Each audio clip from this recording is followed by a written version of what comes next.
First ఏం చేయాలి?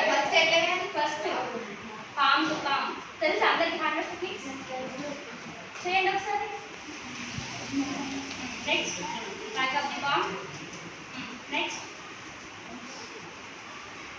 ఇట్లా కాదు, బ్యాక్ ఆఫ్ ది పామ్ చేసినా కూడా ఇంటర్లాకింగ్ చేయాలి.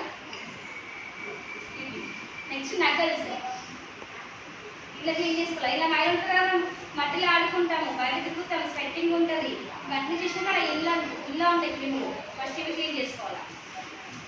ఇవి అయిన తర్వాత నెయిల్స్లో కూడా మురికి ఉంటుంది, సో చేతిలో పెట్టుకొని నెయిల్స్ క్లీన్ చేసుకోవాలి.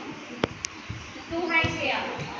Thumb fingers first thumb finger ఎందుకు సపరేట్గా చేస్తున్నామంటే 2 ఫింగర్ని సపరేట్గా చేయాలి. థంబ్ ఫింగర్ సపరేట్గా రొటేషన్ చేయాలి ఇట్లా. నెక్స్ట్ లెఫ్ట్ 1 ఫింగర్ని రొటేట్ చేయాలి. అయిపోయినాక ట్విస్ట్ చేయాలి. ఇదేంటి తెలుసా? దీన్ని సర్క్యులర్ మోషన్లో వేయాలి, రౌండ్గా, రైట్ లెఫ్ట్. అయిపోయినాక నెక్స్ట్ ఏం చేయాలి? ఎట్లా అడగాలి? ఇవన్నీ వేసి మన ట్యాప్ ఆన్ చేసుకుందామా?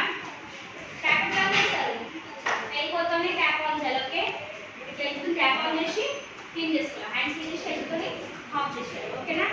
సో ఇది హ్యాండ్ వాష్ టెక్నిక్స్. తెలుసు అందరికి? అర్థమైందా? రెగ్యులర్గా హ్యాండ్ వాష్ చేయాలి ఖచ్చితంగా అందరికి కూడా. వీడియో తీసి ఫోటోస్